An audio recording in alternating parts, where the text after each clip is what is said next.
नमस्कार, मैं तरुण वर्मा और मैं एक क्लिनिकल साइकोलॉजिस्ट हूँ। मेरे चैनल पे आपका स्वागत है। इस वीडियो से मैं एक नई वीडियो सीरीज़ शुरू करने जा रहा हूँ जो कि ओसीडी के पेशेंट्स के लिए होगी और ये होगी माइंडफुलनेस टिप्स फॉर ओसीडी। इस वीडियो सीरीज़ में मैं आपसे ओसीडी को ट्रीट करने के लिए, मैनेज करने के लिए माइंडफुलनेस मेडिटेशन और माइंडफुलनेस एक्सरसाइजेज़ के बारे में कुछ टिप्स शेयर करूंगा और बताऊंगा कि कैसे माइंडफुलनेस की एप्लीकेशन की हेल्प से आप ओसीडी को काफ़ी हद तक ओवरकम कर सकते हैं और इससे बाहर आने में आपको कैसे मदद मिल सकती है माइंडफुलनेस की एक्सरसाइजेज़ की मदद से।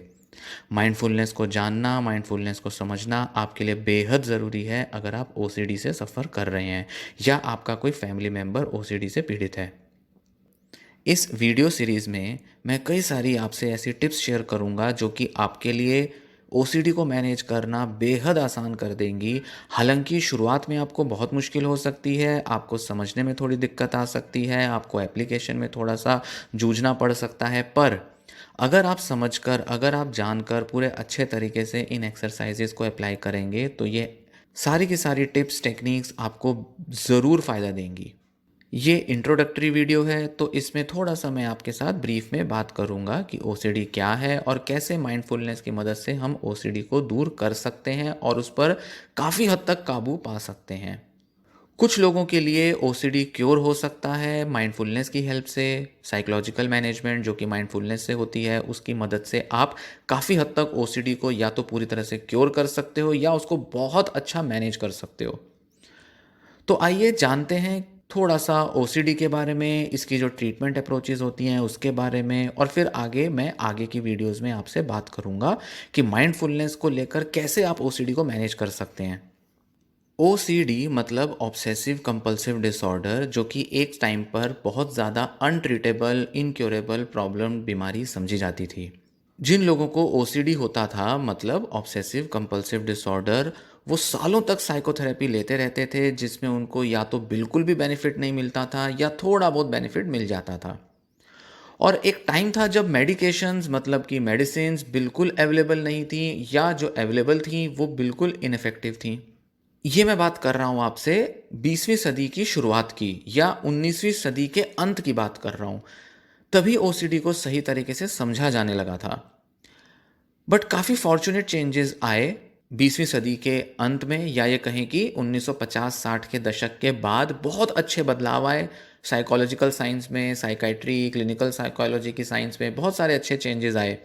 इसके ऊपर थ्योरीज और बहुत सारे कॉन्सेप्ट आए और जो नज़रिया था वो काफ़ी इम्प्रूव कर गया 20वीं सदी के अंत तक आते आते। SSRI जो कि selective serotonin reuptake inhibitors type की दवाएं होती हैं ओसीडी को ट्रीट करने के लिए, ये तो मार्केट में आई ही, ये तो डेवलप हुई ही, साथ ही साथ इनके एक स्पेसिफिक फॉर्म ऑफ साइकोथेरेपी आई जिसे बोला जाता है कॉग्निटिव बिहेवियर थेरेपी। और इसके अंदर भी एक स्पेसिफिक टाइप ऑफ टेक्निक है जिसे कहा जाता है एक्सपोजर एंड रिस्पॉन्स प्रिवेंशन, मतलब ERP। ये पहली बार इस तरह से डेवलप हुई कि इसको ओसीडी के लिए फर्स्ट लाइन ट्रीटमेंट बना दिया गया। मतलब कि अगर किसी पेशेंट को ओसीडी है माइल्ड या मॉडरेट लेवल पर, तो बेहद ज़रूरी है कि सबसे पहले इस पर्सन को ओसीडी के लिए ERP करवाया जाना बेहद ज़रूरी है, उसको रिकवर कराने में हेल्प करने के लिए। मतलब क्या हुआ इसका कि हमारे पास एक बहुत इंपॉर्टेंट और बहुत अच्छी टेक्निक थी और अब किसी को भी जब ओसीडी का डायग्नोसिस मिलता था तो उसका मतलब अब ये बिल्कुल नहीं रह गया था कि अब इस व्यक्ति को ज़िंदगी भर होपलेस रहना पड़ेगा। अच्छी थेरेपी लेने के बाद बहुत सारे लोग जो कि ओसीडी से डील कर रहे थे वो इसके साथ अपनी लाइफ अच्छे से बिता सकते थे और काफ़ी सारे लोग तो ERP की मदद से पूरी तरह से अपने ओसीडी से निजात भी पाने लगे, इसको दूर कर पाने में भी समर्थ हुए। तो अब लोगों के पास एक होप आई। मेरे जैसे जो थेरेपिस्ट हैं जो कि क्लिनिकल साइकोलॉजी के प्रोफेशन में हैं और डे टू डे लाइफ में हम ओसीडी के पेशेंट्स के साथ अक्सर डील करते हैं, बहुत कॉमन एक्सपीरियंस है। बहुत मेजॉरिटी जो हमारे क्लाइंट्स की जो होती है वो ओसीडी के सफ़रर्स ही होते हैं। आज के ज़माने में जो हम चैलेंजेस फेस कर रहे हैं वो पहले के मुकाबले काफ़ी अलग हैं। मतलब कि शायद 1960-70 के दशक में जो क्लिनिकल साइकोलॉजिस्ट हुआ करते होंगे उनके चैलेंजेस के मुकाबले हमारे चैलेंजेस बहुत अलग हैं। हमें पता है कि बहुत सारे लोगों को हम ओसीडी के जो पेशेंट हैं उनको हम हेल्प कर सकते हैं, थेरेपी दे सकते हैं, थेरेपी की बहुत अच्छी टेक्निक्स हैं। पर हम ये भी जानते हैं कि इन सभी ट्रीटमेंट्स में कुछ ना कुछ लिमिटेशन भी होती है। हर पेशेंट पर ये इक्वली काम नहीं करते और ज़्यादातर पेशेंट्स के लिए इनको इम्प्लीमेंट कर पाना बहुत मुश्किल हो जाता है। खासकर कि शुरुआत में तो बिल्कुल मुश्किल हो जाता है। तो इन्हीं सब प्रॉब्लम्स को देखते हुए वैज्ञानिक जो थे, साइकोलॉजिस्ट, साइकाइट्रिस्ट और बहुत सारे दूसरे जो मेंटल हेल्थ प्रैक्टिशनर्स थे जो रिसर्च करते थे, उन्होंने अपना जो भी सारा फोकस था वो कुछ ऑल्टरनेटिव और बेटर ट्रीटमेंट्स को सर्च करने में, उनको ढूंढने में, उनको कॉन्सेप्चुलाइज करने में, उनकी थ्योरीज देने में लगा दिया। और जितना ज़्यादा वो वर्क करते गए उतना ज़्यादा हमें ट्रीटमेंट्स भी मिलते गए। खासकर कि ऐसे कॉम्प्लीमेंट्री ऑल्टरनेटिव ट्रीटमेंट्स पर फोकस था जो कि ज़्यादा फास्ट तरीके से एक्ट करें, मतलब रिजल्ट्स लाएं, सिम्टम्स को बहुत ज़्यादा हद तक रिमूव कर दें, रिड्यूस कर दें और करीब करीब पूरा ही रिड्यूस कर दें, ख़त्म कर दें तो बहुत ही अच्छा है। और साथ साथ उसके जो ट्रीटमेंट्स के जो साइड इफेक्ट्स हैं वो ना के बराबर रहें। तो इस पर पिछले कई दशकों में मनोवैज्ञानिकों का खास फोकस रहा है। माइंडफुलनेस ने एक बहुत अच्छी यहाँ पर उम्मीद का काम किया, बहुत अच्छी एक डायरेक्शन, एक दिशा देने का काम किया, थेरेपिस्ट्स को भी और साथ साथ पेशेंट्स को भी। क्योंकि ईआरपी को करने में जो डिफ़िकल्टीज आती हैं, जो कॉम्प्लिकेशंस आती हैं, जिस वजह से लोग अपना ट्रीटमेंट पूरा नहीं कर पाते या कई बार तो शुरू करने में भी उनको बड़ी दिक्कत होती है, तो ये जो कॉम्प्लिकेशंस होती हैं जो कि ईआरपी को इम्प्लीमेंट करने में आती है, वैज्ञानिकों का ऐसा देखना था कि क्या हम इसे आसान कर सकते हैं, क्या हम ईआरपी के आउटकम्स को, रिजल्ट्स को इम्प्रूव करने के लिए क्या कुछ ऐसा कर सकते हैं कि कुछ अलग से स्ट्रेटजीज बनाई जाएं ताकि हम ईआरपी को आसान कर दें। कुछ ऐसे फैक्टर्स जो कि लोगों की प्रोग्रेस को रोकते हैं उन्हें हम चेंज कर पाएं ताकि बेटर तरीके से लोग ईआरपी और सीबीटी की मदद से अपने ट्रीटमेंट को पूरा कर पाएं, उसको आगे बढ़ा पाएं। तो माइंडफुलनेस यहां पर बहुत अच्छा काम करता है। माइंडफुलनेस को अगर हम एक कॉम्प्लीमेंट्री अप्रोच की तरह लेकर चलें, मतलब इसको फर्स्ट लाइन अप्रोच नहीं ले सकते, हम ये नहीं कह सकते कि यही अप्रोच है जो सारा ओसीडी दूर कर देगा, पर ईआरपी, एक्सपोजर रिस्पॉन्स प्रिवेंशन के इफेक्ट्स को बेटर करने के लिए माइंडफुलनेस को यूज करना बेहद यूजफुल हो सकता है। क्योंकि इसकी मदद से हम वे सारे बिहेवियरल ऑब्स्टेकल्स, मतलब जो अड़चने होती हैं जो कि लोगों को आती हैं, उनको हम कंट्रोल करने की तरफ, दूर करने की तरफ फोकस कर सकते हैं। जैसे लोग अपनी अनवांटेड जो इंट्रूसिव थॉट्स हैं उसको कंट्रोल नहीं कर पा रहे, तो क्या ऐसा कुछ किया जा सकता है जिससे कि वो ज़्यादा बेटर तरीके से कंट्रोल कर पाएँ। बहुत ज़्यादा वो सेल्फ क्रिटिकल हो जाते हैं पेशेंट, खुद को बहुत ब्लेम करते हैं अपने ओसीडी के लिए या अपनी प्रॉब्लम्स के लिए, अपनी लाइफ के सर्कमस्टेंसेस के लिए, तो क्या उस सेल्फ क्रिटिसिज्म को हम दूर कर सकते हैं। साथ ही साथ वो अपनी लाइफ को एंजॉय करने के लिए और अपनी लाइफ को जो भी उसके जो टास्क हैं, गोल्स हैं, उसके जो स्टेजेस हैं, उनको पूरा करने से भी चूक जाते हैं, जिस वजह से वो डिप्रेस्ड भी हो जाते हैं। तो क्या हम उसको भी दूर करने के लिए क्या माइंडफुलनेस का यूज कर सकते हैं। तो ऐसी कुछ टेक्निक्स जो कि माइंडफुलनेस की मदद से अप्लाई की जा सकती हैं, जिससे कि ना ही सिर्फ ईआरपी को आसान कर दिया जाए, लोगों की लिविंग कंडीशन को, क्वालिटी ऑफ लाइफ को भी इंप्रूव किया जाए, जिससे कि वो सिम्टम्स को डील करने में भी हेल्प मिले और साथ साथ सिम्टम्स को दूर करने में भी उनको काफी हद तक मदद मिले। तो ऐसे कुछ बिहेवियर्स जो कि काउंटर प्रोडक्टिव होते हैं, मतलब कि वो थेरेपी को रोकते हैं, उसमें अड़चन लाते हैं, उसको दूर करने के लिए कुछ स्ट्रेटजीज हैं जो कि मैं इस वीडियो सीरीज में आपसे डिस्कस करूंगा। जैसा कि आप देख सकते हैं, वीडियो सीरीज का टाइटल है कि सारा का सारा फोकस माइंडफुलनेस पर ही होगा।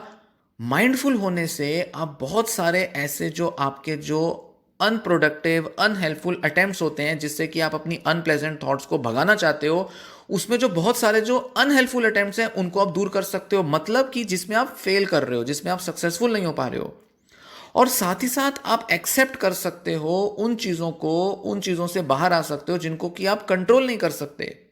भाई, हम बहुत सारे ऐसे अटेम्प्ट लेते हैं ओसीडी में जिसमें कि हम जो सच है, जिसको बदला नहीं जा सकता, उसको बदलने की, उसको कंट्रोल करने की कोशिश करते हैं। उसको कैसे माइंडफुलनेस की मदद से ओवरकम किया जा सकता है, इस बारे में मैं आपसे डिस्कस करूंगा।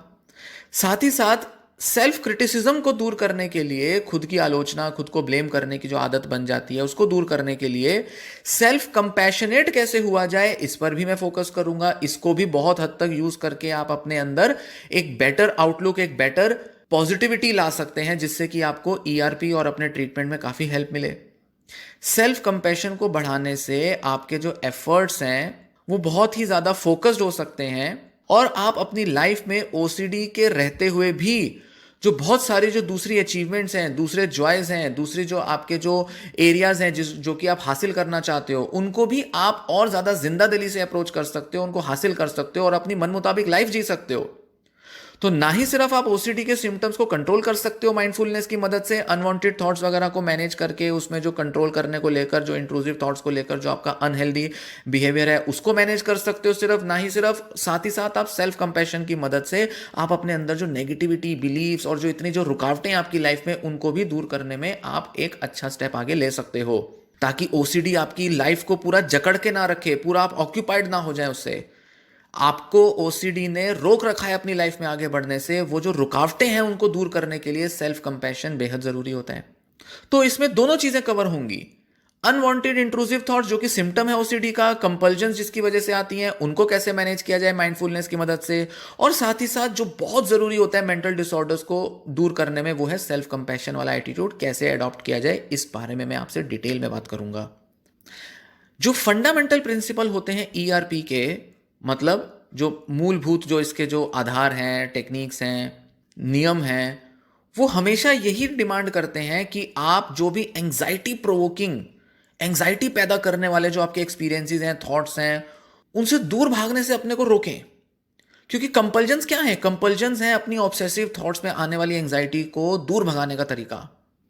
कॉग्निटिव बिहेवियर थेरेपी या कॉग्निटिव बिहेवियर थ्योरी की नजर से अवॉइड करना, अवॉइडेंस दुश्मन है आपकी ओसीडी की रिकवरी में, वो बढ़ाता है ओसीडी को।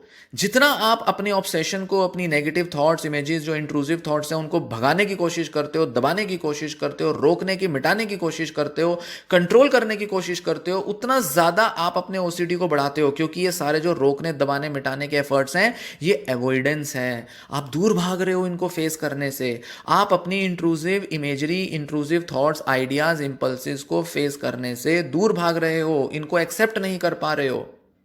और जितना ज्यादा आप इनको दबाने की, हटाने की कोशिश करते हो, उतना ये पलट पलट कर, लौट कर उतनी ही ज्यादा फोर्स के साथ वापस आते हैं और ओसीडी को ना ही सिर्फ बनाए रखते हैं, उसको और ज्यादा सीवियर कर देते हैं। मतलब ये हुआ कि जो अवॉइडेंस की जो आपकी आदत है, दूर भागने की, दबाने की आदत है, इसको कम करना बेहद जरूरी है। और कोई भी ऐसी टेक्निक या कोई तरीका जो कि आपको हेल्प करे, आपकी ताकत बढ़ाए, आप में मोटिवेशन लाए, ताकि आप इस अवॉइडेंट अपने जो एफर्ट्स हैं इनको काउंटरैक्ट कर सको, तो वो आपकी रिकवरी के चांस बढ़ा देगा, मतलब आपको बेटर तरीके से रिकवर करने में हेल्प करेगा। तो ईआरपी तो करना ही है, एक्सपोजर रिस्पॉन्स प्रिवेंशन तो करना ही है, क्योंकि आपको अपने कंपल्जन्स को रोकना है और आपको अपनी एंग्जाइटी जो ऑब्सेशंस में आती है उसको फेस करने की आदत बनानी है। पर इस आदत को बनाना क्योंकि बहुत डिफिकल्ट होता है, इसलिए उसे बेटर तरीके से करने में कोई ऐसा तरीका जो कि माइंडफुलनेस हमारे को यहां प्रोवाइड करता है, वो हमारे को इस अवॉइडेंट, इस नेगेटिविटी से, इस तरह के अनहेल्पफुल बिहेवियर से रोकने में, इनको मैनेज करने में हमें हेल्प करेगा। तो थॉट्स को, एक्सपीरियंसेस को, फीलिंग्स को नहीं दबाना, अवॉइडेंट टेंडेंसीज, जो अवॉइडेंट बिहेवियर्स हैं उनको कैसे मैनेज किया जाए, इसमें माइंडफुलनेस हमें बहुत हेल्प करता है और कर सकता है। तो इस वीडियो सीरीज में ना ही मैं आपको एंकरेज करूंगा, आपको मदद करूंगा, आपको हेल्प करूंगा, आपको गाइड करूंगा, ना ही सिर्फ आपको मैं ईआरपी को मैं अप्लाई करने में हेल्प करूंगा, जबकि साथ साथ मैं आपको कुछ ऐसा मौका दूंगा, ऐसी कुछ एडिशनल कॉन्सेप्ट, स्ट्रेटजीज, टेक्निक्स को लर्न करने में जो कि आपकी माइंडफुलनेस की एबिलिटी को, स्किल को बढ़ाने में आपको मदद करेगी, आपके अंदर सेल्फ कंपैशनेट एटीट्यूड डेवलप करेगी। और साथ ही साथ आप जिन चीज़ों से अपनी लाइफ के दूर भाग रहे हैं, जिन चीज़ों को अवॉइड कर रहे हैं, जिन चीज़ों से बच रहे हैं, डर रहे हैं, लाइफ इतनी खराब हो चुकी है, उसको भी दूर करने में आपको मदद मिलेगी। और मैं उम्मीद करता हूं कि आप इस मौके का, इस अपॉर्चुनिटी का, इन वीडियोस के माध्यम से फायदा उठाएं और अपनी लाइफ को बेटर बनाएं। तो ये सारा प्रयास आपके लिए हेल्पफुल हो, आपके काम आए, आपकी मदद करे, यही मैं उम्मीद करता हूं। इसलिए ध्यान से सुनिएगा पूरी वीडियो सीरीज को, ध्यान से इस पर फोकस कीजिएगा, इसको समझिएगा, बहुत ही ऑब्जेक्टिव, न्यूट्रल और ओपन माइंड के साथ इन्हें सुनिएगा, समझिएगा और फिर इन्हें इंप्लीमेंट करने के लिए आगे बढ़िएगा। तभी आपको इस वीडियो सीरीज से पूरा फायदा मिल पाएगा। मुझे उम्मीद है कि आपकी ओसीडी रिकवरी में आपको ये वीडियो हेल्प करे, आपको ये सीरीज में जो भी टिप्स बताई जा रही हैं, स्ट्रेटजीज बताई जा रही हैं, वो आपको आगे बढ़ने में एंकरेज करे और आपके ओसीडी को दूर करने में आपके लिए एक बहुत हेल्पफुल रिसोर्स के तौर पे ये वीडियो सीरीज साबित हो। ये वीडियो मैं यहीं समाप्त करता हूँ। मैं आपकी बेहतरी की कामना करता हूँ। उम्मीद है आपका भविष्य मंगलमय हो। धन्यवाद।